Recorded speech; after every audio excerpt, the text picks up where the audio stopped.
자, 사회복지 전문 방송 공감복지 라디오, 오늘 이 시간에는요, 전 한국학교사회복지사 협회장을 지내신 아주대학교 공공정책대학원의 최웅 겸임 교수님과 함께 교육 현장에서의 늘봄과 돌봄에 대해서 알아보는 시간 마련하도록 하겠습니다. 자, 오늘 어려운 자리에 주셨는데 고맙습니다. 안녕하세요. 네, 안녕하세요. 반갑습니다. 자, 이제 자주 뵈니까 아주 친밀감이 네, 저도 그런 것 네, 같습니다. 새록새록 돋아나고 있습니다. 우리 네. 그 교육이라는 문제는 많은 분들이 정말 그 굉장히 많은 고민을 하고 걱정을 하고 그러시거든요. 네. 그래서 우리 교수님의 말씀 한마디 한마디가 굉장히 그 소중하게 생각이 듭니다. 자, 언제 봄이 오고 있습니다. 이제 새로운 계절이 돌아오면 이 봄에는 또 입학 시즌도 있고 네. 새내기들도 많이 있는데, 우리 그 신입생들을 위한 조언 한마디 하고 우리 늘봄 돌봄 교육복지 얘기를 좀 시작해 볼까요? 네, 신입생들 이제 봄이 되니까 네네. 이제 초등학교에 입학하는 1학년들도 있을 테고 네네. 또 새롭게 중학교, 고등학교 1학년 또 새롭게 시작하는 친구들이 있는데 그 굉장히 많이 환경이 변하거든요. 그렇죠. 네, 어린이집 유치원에 있다가 또 이제 학교라는 공간은 또 새로운 공간이고 또 초등학교에서 6학년들 최고 선배였다가 네. 또 중학교 가면 다시 막내가 되는 네. 네, 이렇게 큰 변화를 하면서 또 새로운 친구들을 사귀는데 이런 변화를 조금 더 그래도 학교라는 공간은 따뜻하게 그걸 받아들일 수 있는 네. 네, 공간이어서 아이들이 이 봄에 새싹 돋아나는 것처럼 새로운 경험들을 많이 할 수 있는 네. 좋은 기회가 되면 좋겠고 우리 학교를 안전하게 네. 믿고 또 함께하면 좋겠다는 말씀 드리고 싶습니다. 안전이 제일 중요할 것 같고요. 네. 또 공부도 열심히 해야 되겠지만 또 부모님들이 얼마나 걱정이 많겠어요. 새로운 환경에 얼만큼 아이들이 적응할까 하는 걱정도 많이 하실 텐데, 자, 그래서 오늘 그 교육 봄, 새로운 봄의 계절에 돌봄, 늘봄 이 얘기를 해주신다고 해서 저는 뭐 계절하고 상관이 있는 얘기인 줄 알았더니 그거는 아닌 것 같고요. 자, 사실 일반인들은 뭐 저도 그렇지만 이 늘봄, 돌봄 잘 모르거든요. 교육 현장에서의 돌봄의 개념은 어떻게 얘기를 합니까? 일단 우리 아이들이 돌봄이라고 하면은 네. 관심을 가지고 돌본다, 살펴본다. 그래서 건강, 안전 요거와 이제 관련이 되어 있거든요. 네, 그래서 네. 돌봄은 꼭 우리 아이들뿐만 아니라 뭐 가족 돌봄, 뭐 노인 돌봄, 뭐 이런 식으로 돌봄 많이 네, 붙이기 때문에 우리 학교에 적용하자면 학교에는 이제 초등 돌봄 이라고 있어요. 초등돌봄. 네, 그래서 기존에도 계속 하던 일들인데요. 아이들이 수업 시간, 그러니까 방과 후 시간에 좀 이제 안전하게 지낼 수 있는 공간이 없을 때 네. 아이들을 안전하게 건강하게 지켜주는 이런 정책들을 하고 있거든요. 그래서 거기서는 이제 초등 돌봄 교실 이렇게 네. 해서 방과 후에 아이들의 안전을 책임진다. 네. 이렇게 보시면 좋을 것 같습니다. 네. 이 돌봄이 그 아이들의 안전을 책임지지만 근데 네, 학교 네. 현장은 또 이제 교육 활동이 중심이잖아요. 그렇겠죠. 네. 네. 네. 그러니까 어떻게 보면 선생님들이 학습하는 아이들과 이제 교육 활동을 하는 시간 외에 돌봄이기 때문에 네. 학교 현장에서는 이거에 대한 조금 어려운 점들이 많이 그동안에 있었어요. 네. 네. 학교는 교육하는 공간인데 방과 후에 남아서 돌봄까지 해야 되느냐. 그런데 이제 또 맞벌이 가정이나 이런 학부모님들 입장에서는 아이들을 또 안전하게 맡길 수 있는 네. 이런 곳이 필요하기 때문에 학교의 주된 기능에서 좀 이제 돌봄의 기능이 조금 더 계속 강조되면서 정책적으로 추가되다 보니까 네. 네. 네, 그렇다고 이 일을 맡아서 할 수 있는 분들이 또 이제 대거 투입되는 것도 아니고 일부 교사분들이 계속 그 일부 역할을 또 감당하셨었기 네, 때문에 네. 이런 업무 부담이나 이런 것들이 있어서 필요하지만 학교가 해야 되는가에 대한 퀘스천 질문은 계속 그렇겠네요. 있는 상태입니다. 네. 그럼 지금은 이제 시스템이 많이 변경이 됐나요? 우리 그 선생님들이 계속 수업 후에 계속하는 그런 활동은 많이 감소가 된 겁니까? 어떻게 됐습니까? 네, 이제는 좀 많이 감소돼서 네. 뭐 돌봄 전담사라고 불리는 그러니까 네. 돌봄 활동을 하시는 선생님들이 이제 추가 배치돼서 활동하고 있는데요. 여기서 이제 늘봄으로 이제 정책이 조금 바뀌었는데 네. 기존에 방과 후에 아이들을 안전하게 책임지는 거 플러스 학교에는 아이들 방과 후 프로그램도 하고 있어요. 네. 방과 후에 네, 아이들이 다양한 체험이라든지 아이들이 조금 더 보충하고 싶은 교육 또는 활동들을 이제 하고 있는데 이것들을 따로따로 운영하다가 이번에는 늘봄이라는 정책을 갖고 오면서 이 방과후와 초등 돌봄을 합치고 조금 더 폭넓게 정책을 펼치게 돼서 네, 네. 늘 돌보겠다 네, 하는 네. 정책으로 늘봄 사업을 시작하고 있습니다. 그러니까 돌봄에서 이제 늘 돌보겠다. 네. 늘봄으로 이제 바뀐 거군요. 네, 돌봄이 그렇습니다. 늘봄. 이게 교육 현장에서는 보육의 또 다른 문제가 아닌가 이런 생각이 드는데요. 지난해 정부가 유보 통합 실행 계획을 발표하면서 현장은 혼선이 많을 듯 싶은데요. 우선 그 유토 통합 이게 무슨 말인가요? 이거는 이제 돌봄이랑 조금 더 다른 개념일 것 같아요. 돌봄의 연장선상은 아니고. 네, 그 조금 다를 것 같은데 우리가 왜 보육이라고 하면 또 우리 아이들을 잘 돌보는 거 생각하실 텐데 네. 거기 이제 육이 들어가서 잘 돌보면서도 아이들을 잘 길러낼 것인가, 어떻게 키울 것인가에 대한 이제 그 부분이 들어가서 교육적인 활동이 함께 포함돼서 보육, 교육 이게 이제 유보 통합이라는 큰 주제로 네, 와서 정책으로 네. 하고 있는데요. 우리 학교 오기 전에 보면은 아이들이 다니는 곳이 이제 유치원 아니면 어린이집. 네, 네. 네, 어린이집은 보건복지부에서 하고 유치원은 유아학교라고 해서 이제 교육부 네, 소관이거든요. 네, 네. 근데 똑같이 같은 나이인데 어떤 아이들은 유치원 가고 어떤 아이들은 어린이집을 가고 네. 이렇게 되니까 거기서 하는 활동은 보육은 안전이거나 아이들의 생활 중심으로 네. 하다가 이제 하고 유치원은 교육기관이기 때문에 아이들 학습과 관련된 교육과 관련된 활동들을 많이 했었는데 네, 네. 중간에 그 이명박 정부 들어오면서 이제 박근혜 정부 거치면서 왜 물론 이전부터도 논란이 이렇게 논의가 있긴 있었습니다만 네, 네. 어린이집 가는 친구들과 유치원 가는 아이들이 왜 배우는 게 차이가 있어야 되느냐? 그렇죠. 네. 네, 그렇게 생각하면 또 그죠? 당위성이 있네요. 네, 그럼 유치원 가는 아이들은 조금 더 학습을 잘하고 네. 어린이집 가면 이제 공부를 더 못하는 거냐 뭐 이렇게 네, 할 수 네. 있잖아요. 그래서 이 이전 정부부터 90년대 초반부터 해서 이거를 좀 합쳐야 되지 않냐 하는 논의가 계속 있었고요. 중간에 이명박 정부, 박근혜 정부 지나면서 누리과정이라고 유치원에서 하는 교육 내용과 어린이집에서 하는 교육 내용을 좀 하나로 합치자 네. 해서 그 나이대에 맞는 아이들이 배울 수 있는 교육과정을 만들어서 적용하고 있었어요. 네. 그러다 보니까 배우는 게 그럼 똑같네. 이렇게 돼서 그럼 이거를 합쳐도 되지 않을까 이런 네. 정책을 하다가 이번 정부에서 이 유보 통합을 과감하게 시행하셨죠. 그 동안에 계속 안 됐던 거는 그런 말이 있었어요. 남북 통일보다 더 어려운 게 유보 통합이라고 그런 이야기가 있을 정도로 그냥 상식적으로 생각했을 때는 합쳐도 될 것 같지만 그 안에 굉장히 다양한 난제들이 있어서 좀 이제 주저주저 하면서 네, 어려움을 네. 겪었었는데 이번에 정책적으로 하게 되었습니다. 그러면 이제 보건복지부하고 교육부하고 이 나눠져 있었던 것이 합쳐지는 겁니까? 그렇죠. 네, 교육부로? 네 그렇습니다. 네. 그러니까 그 동안은 그런 소속의 차이 때문에 또 문제가 있었을 것 같고 제 생각엔 이게 또 연령하고도 관계 있는 거 아닙니까? 우리가 뭐 어린이집하고 유치원은 나이대가 다르지 않은가요? 그렇죠. 네. 네. 근데 이제 어린이집도 7세까지 또 다닐 수 있기 때문에 거기가 네, 이제 나이가 겹칩니다. 5세에서 이제 7세 되는 친구들은 어린이집을 갈 수도 있고 유치원을 갈 수도 있고 네, 네. 그 미만의 이제 뭐 3세 아이라든지 이런 친구들은 보통 이제 어린이집 저연령인 친구들은 어린이집을 이용하죠. 네. 네. 그러면 그냥 뭐 어린이집부터 유치원까지 초등학교 6년 있듯이 한 뭐 3, 4년 쭉 배우면 되겠네요. 그렇죠. 네. 그러면 그냥 한 학교를 계속 다니는 개념 아닐까요? 네, 맞습니다. 그래서 미국은 그래서 외국은 네. 프리스쿨이라고 해가지고 아예 초등학교 오기 전에 그 유아교육 과정을 그 학교 안에서 또 우리 왜 학교 안에 유치원들 있듯이 네.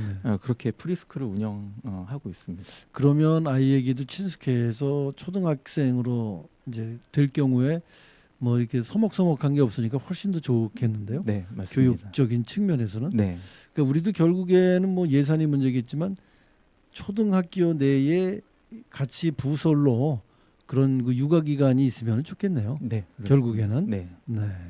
자, 그래서 이제 유보 통합이란 이제 그런 얘기를 뜻하는 거로 저는 이해를 하겠습니다. 네.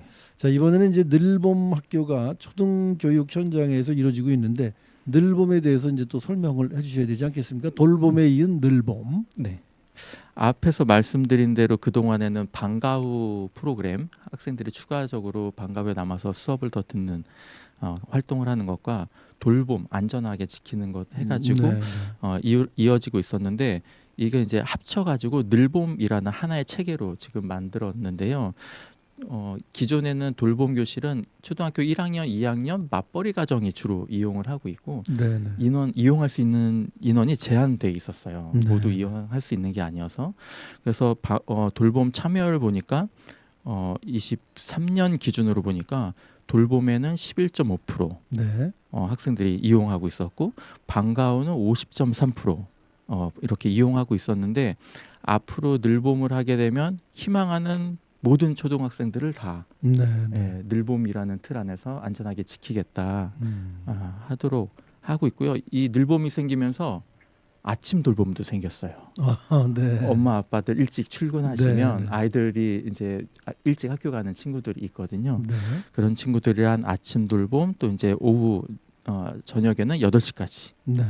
돌봄을 할 수 있도록 그렇게 해서 방과 후랑 돌봄이 합쳐졌는데 대상은 늘어나고 오전 저녁 돌봄까지 늘어났다. 네. 이렇게 말씀드릴 수 있을 것 그러니까 같아요. 지금 뭐 대부분의 부모님들이 거의 맞벌이를 하시니까 네. 그런 맞벌이를 하는 그 라이프 스타일에 맞춰서 네. 이런 교육 과정도 약간 변화를 주셨다 이렇게 이해를 제가 하면 되겠네요. 네, 맞습니다. 네, 그래서 그 아침 돌봄은 이제 일찍 출근하시는 사실 뭐 9시까지라고 우리가 얘기하지만 보통 이 부모님들의 출퇴근 통근 시간이 1시간 이상 되시는 경우가 많이 있거든요. 네. 그러면 아이를 최소한 9시 출근이라고 해도 8시 이전에 맡겨야 되거든요. 맞습니다.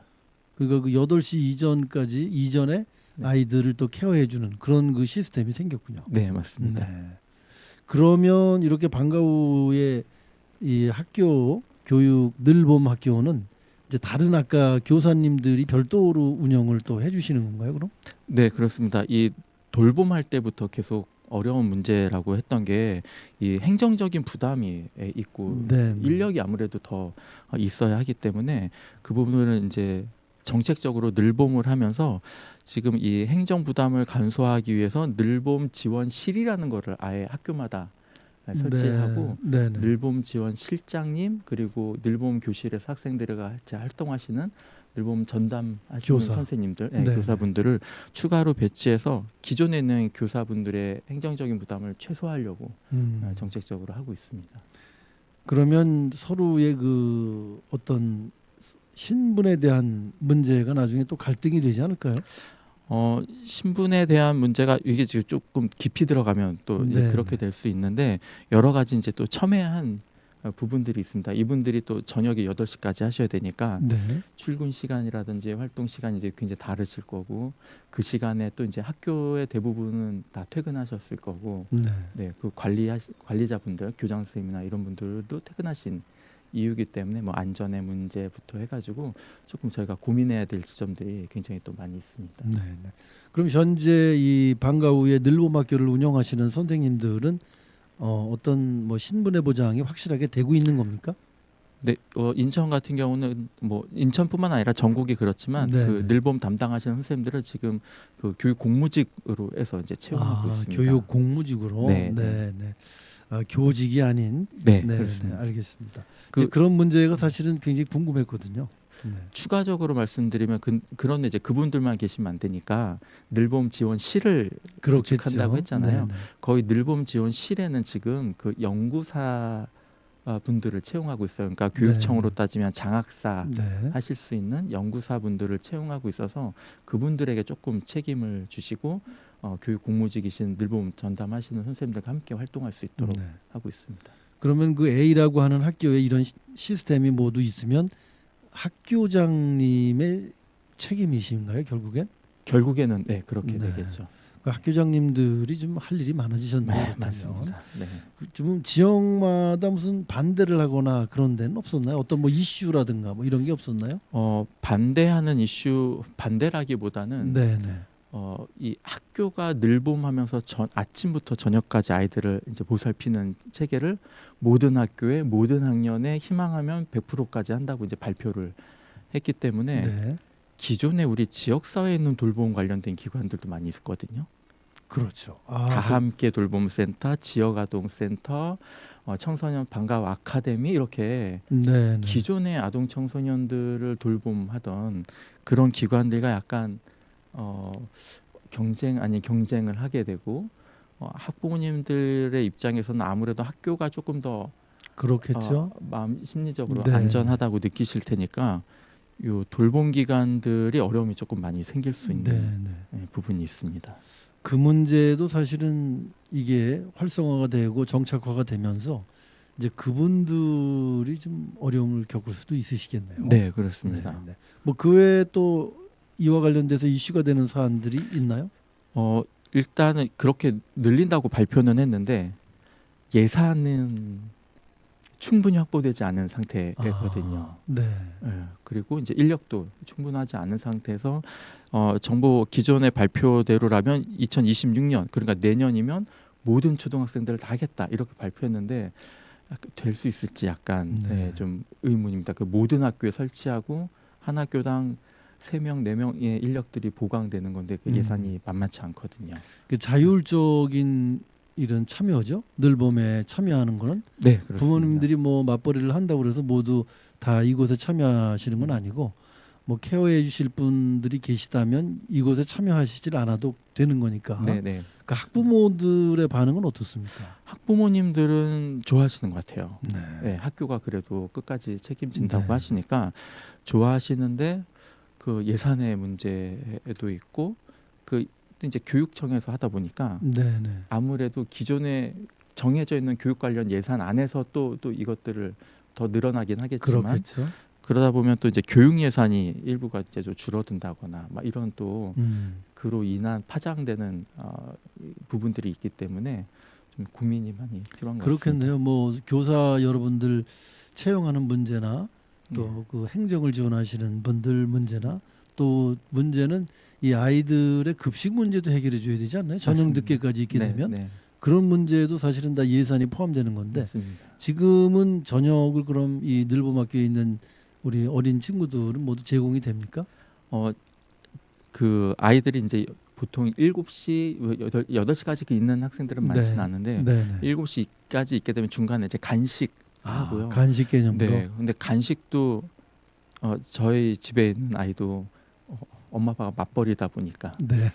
이용했었는데 간식도 이제 싸가요. 네, 그래서 네. 간식도 또 보내줘야 되고 막 이런 것들을 하다 보니까 부모님들이 아무래도 이제 부담도 될 수 있고 학교가 또 그 간식까지 다 챙기는 예산까지 하려면 더 많은 또 예산이 확보되고 맞습니다. 그래서 예산이 굉장히 많이 들어가는 정책인데 그게 충분하지 않고 또 이제 교사의 분들의 그런 어려운 부담 네. 이런 것들이 있어서 좀 해결해야 될 과제들이 많이 있습니다. 그래도 뭐 안 하는 것보다는 좋은 제도이기 때문에 부모님들이 굉장히 지금 환영의 박수를 치고 계시고 이제 앞으로 점점 뭐 보완이 많이 되겠죠. 네, 보완이 될 것 같고 그 인천 같은 경우에는 한 학교에서 이걸 다 하면은 또 그 학교마다 부담이 되니까 네, 그 거점형 늘봄센터라는 거를 만들었어요. 네, 지금 이제 네. 서부 동부에 이제 올해 동부가 만들어지거든요. 그래서 인근에 있는 학교에 돌봄이 필요한 아이들이 한 곳에 와서 좀 이렇게 도움을 받을 수 있도록 하면서 네, 네. 보니까 아까 말씀드린 대로 지역에도 돌봄 기관들이 있는데 그 기관들과의 또 협업하는 게 이제 그것도 중요하잖아요. 필요하겠네요. 네, 그래서 거기서는 지역 기관들과 협업하면서 연계형 돌봄 뭐 이렇게 하고 있거든요. 지금은 학교가 늘봄하면서 모든 학생들을 다 한다고 하지만 네, 앞으로는 그런 다양한 지역 기관들과 돌봄 기관들과 협업하는 시스템을 네, 꼭 네. 만들어야 할 것 같습니다. 왜냐하면 부모님이 또 거점형 학교로 아이들을 케어하러 가야 되기 맞습니다. 때문에 이제 그런 어려움도 있고 하니까 이왕이면 내 집 근처에 그런 지역형이 있다면 네. 협업을 하면 훨씬 더 편하지 않을까 네, 맞습니다. 이런 생각이 들기도 합니다. 아무튼 우리 학생들을 키우는 부모님의 입장에서는 굉장히 바람직한 제도다라는 생각이 들기도 합니다. 뭐 마지막으로 하실 말씀 있으면 한 말씀 하시면서 마무리하시죠. 네, 제가 이 교육 현장에서 계속 돌봄 학생들의 복지와 관련된 네. 활동을 하다 보니까 지역 기관에서 유사한 기능들을 하고 있는 기관들과의 협업이 되게 중요하고 네. 한쪽이 커지면 또 한쪽이 말씀드린 대로 좀 어려움을 겪게 되는 상황이 있는데요.